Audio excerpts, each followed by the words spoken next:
This guy says, "Hey guys, I'm struggling with workloads at the moment. I am skipping lunches. I'm skipping all breaks. I'm going way above and beyond everyone else's efforts. But it never seems to be enough, and I'm worried I'll get burnt out. I'm not sure if the job is for me anymore, as the more I do, the more they ask. How do I tell the job it's taking the piss out of me, or am I doing what's required? Any help is much wanted." Oh, this is an age-old story. Well, really, it's every fucking workplace is the same. I've said it many times before. I've worked in 3 very different sectors of work, and the crossovers between these 3 are always the same stuff. The more you put in, the more they'll take. Yep. Your work-life cost them balance is anything. what's important, I think. Yeah. Especially for your mental health. Coming to that terms with, they don't give a fuck. There's not one company, unless you build it yourself, that's out there that gives a fuck about its employees. You know what I mean? And I can say that with confidence. I've worked in a lot of different fucking places, and I've not once found... I found people that appreciate, Yeah. but they can only do so much because it's not their company. Yeah, with the hierarchy of the actual company itself. They don't even know you exist, let alone care. When I was working for the co-op, I had an area manager come in, and as you know from the podcast, I don't like lying. So he's asking me questions, and I'm just fucking telling him. And then he left, phoned my manager, and was like, "Who is this guy that's moaning at me?" Didn't give a fuck what I had to say. Just wanted to know why I wasn't standing there lying to his fucking face about how great the place was.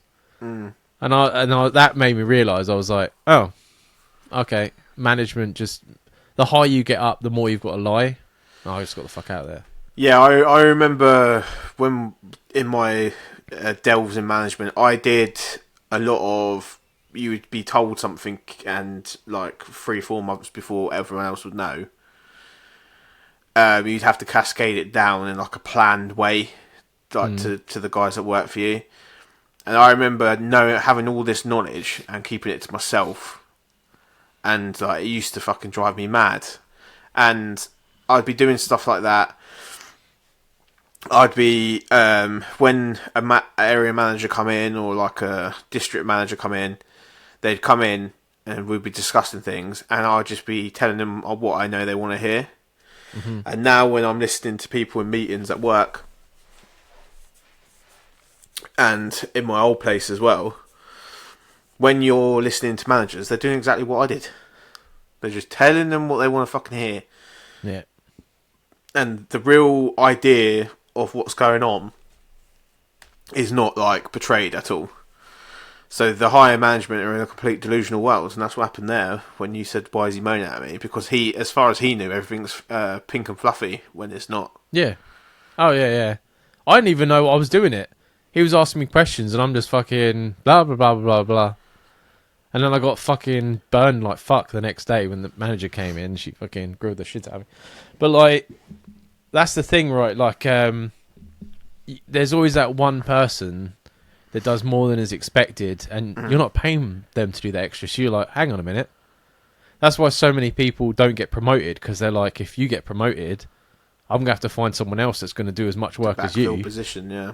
Yeah.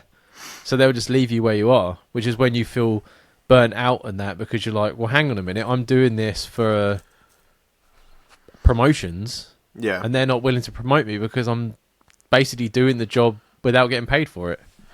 And I do understand that it is hard to go against your nature. If your nature is to be hard working and your work ethic, you've got a high work ethic. Because I do it myself. I will moan like absolute fuck that I'm doing too much, but I still do it. Yeah, me too. And then there'll be people that come in and they will get away with doing the absolute bare minimum and do nothing, and you're picking up their slack. And that happens in every workplace, whether you're working from home and it's all done through Microsoft Teams, whether you're working in a team of people in a physical like workshop, whether you're working with people in retail. It's the same across all sectors. You're always going to have that lazy cunt. You're always going to have the person that works really hard, and then you've got a manager trying to run the team, and they're just going to run the team to the best way it's going to work. Which, unfortunately, for the person that works really hard, is they're going to be the person picking up the slack for the person that isn't working properly. Yeah, 100%. Because it's not that easy to get rid of people nowadays. It's 2023. I think there's a couple people I see on TikTok that help you disagree with your management in a professional manner. Is the easiest way to say it. But I think the main things that they come across with is as long as you're doing what your contract states you're supposed to be doing, there's nothing they can fucking do. They can be unhappy, they can be miserable, but at the end of the day, it's not nothing to do with you. You've got a job that you're being paid for, and as long as you're doing that, and that's all that matters. Like when you're at home and they mess you to come in, that's not your fucking responsibility. No, and like a lot of places, going back to retail, they used to almost make out as though it was mandatory to come in when they asked you to. Yeah. When growing up and the years since then, since I left the management side of it and stuff like that, I've realised they made me think that way, but that's not reality. You don't have to go in. No. It's if it's not within your contracted hours, you are doing it for overtime, or when we were management, we weren't even fucking getting paid. We were just going in. So just think of it that way. Like, just don't go too far the other way and become the person that is the problem. But you need to think about your work-life balance. Part of the reason I work where I do now is because I needed the work-life balance. Me and Charlotte weren't spending enough time together. It was affecting our relationship. It was affecting my mental health because I was overworked all the time. Mm-hmm. And now I'm in a position where, I have good days and bad days, but I have time away from work. I have time to do this. I have time to do things that I'm interested in. Do you know what I mean? Yeah. And I think you need that balance. I think you just got to reel it in a little bit. Like start off small, saying things like, if they ask you to do some extra, just be like, if I get round to it, things like that, and they'll start to be like, he never used to say that. And then the more you sort of say things like that, the more your confidence builds to say things like that. Yeah. And then the less they're going to start asking, because they'll be like, oh, well, I asked them to do that last time, they didn't get round to it. But that's not your fault, because you've told them if you get time, you'll do it. Yeah, exactly. You know what I mean? And that's what you got to do. You got to set those boundaries, because I'm the same. Like, as soon as I start a job, I'm like, I need to impress, and I have no boundaries whatsoever, and it's just fucking work flying left, right, and centre. Yeah, and you end up in a worse position because you've done a lot more than you should do within that time frame. Yeah, but now you've set that level of what they expect. So yeah, just start off with things like that. You don't have to be like storming in and being like, I'm only going to do what my contract says. Just, start sticking up for yourself. And I always think, it's when you were saying about calling up and stuff like that, when they make you feel guilty and they're like, oh, well, we've tried everyone else. They haven't. They just know that if they guilt you, you'll just come in. Because I used to do it. I would call the people I know would come in first. Yeah. And then there would be people very low down on the list, especially if I knew what they were like as workers. The lower they were down on my list was the least I wanted them to come in. There's that, yeah.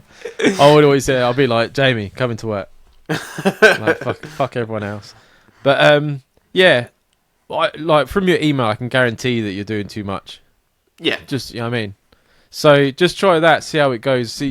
But sometimes, if you're in too deep, especially like when I get to that point where I'm like, I'm burnt out, I just leave.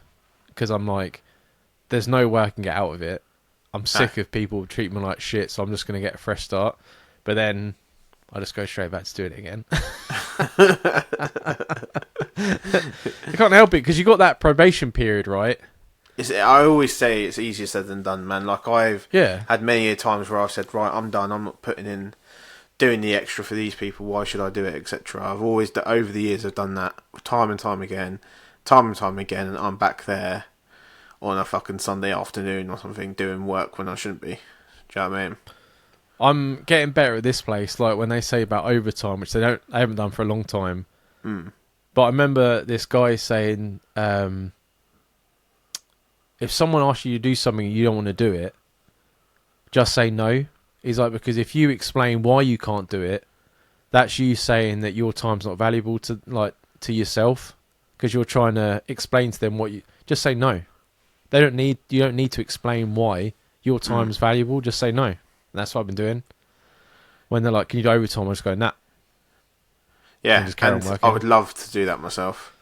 Yeah. I found myself even last week pandering and being like, this is why I've got to go and do this, or I've got this booked. I'm just like, why am I even telling them what I've got booked? Yeah. It's not their problem. Like, you can't do it, and that's all they need to know. Yeah. You just go, nah, can't do it. Sorry. See you later. And they stand there and they wait for you to explain. It's like, I don't have to explain nothing. What would be brilliant is if they said, "Can you do overtime?" and then you just start your engine in your car. But like, 1 second, and then just leave, and they hear you driving down the fucking street. So yeah, hopefully that helped. We always moan about like retail and stuff like that, but I think especially now with mental health being such a massive issue, you need that balance. You know, companies can only survive by treating you like fucking shit. You just got to stand up for yourself. You know what I mean? A lot of companies are doing what they can to scrimp and save. Oh yeah, and stuff like that. And if they're the reason they're in the position they are, where you need to be in there doing overtime, is because they've got it at the bare bones as a basic. Yeah. Same everywhere. I went into a Tesco Express a few weeks ago. They've got 5 self-service checkouts and a kiosk. There was one person working. Yeah, this was like 7 o'clock at night. No, 6 o'clock it was. There were the self-service things were dinging for like alcohol and stuff like that. And then he had a queue at the fucking kiosk as well. Yeah. So we just had to stand there until it was fucking mental. Yeah. Mental. I could have just walked my stuff out. Like, see you later. It happened to me towards the end when I was working in the smaller store down in Enfield. I literally had nights where the person that was supposed to be on with me didn't turn up. And I did 2 to 10 by myself. And they would be like, when you say that to your manager, they'd go, "Oh, you should have closed the store." But if you close the store, they'd be like, "Why have you closed the store?" It'll be like, "Why have you closed the store?" And then at one time, do you remember? I don't remember if I've brought this up on the podcast, but in the shop we both worked at, there was a water leak from an overflow pipe going into the electrical cupboard. Mm-hmm. So I shut the store. The electric turned off because obviously everything is shorted out. There was still customers in there trying to get served, even though there was no electric in the. So they were still standing at the tills waiting to be served. I had to like usher them out, and so everything was shut down. The whole fucking building had turned off. I was waiting for the fire service to turn up to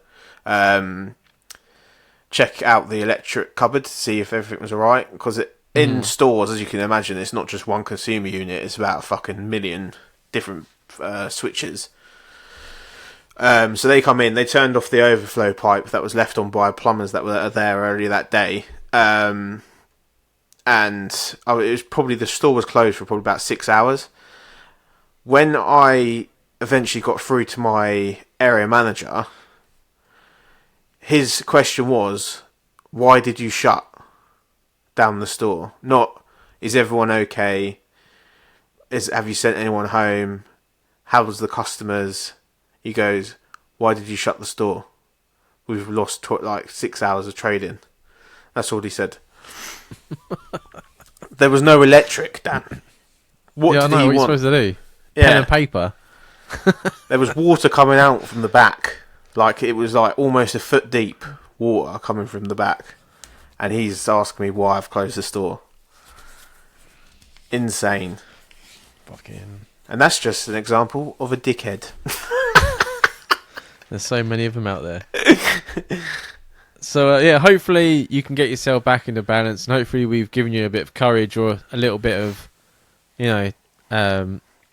a few ideas on how to sort of take back control. And but we're always here.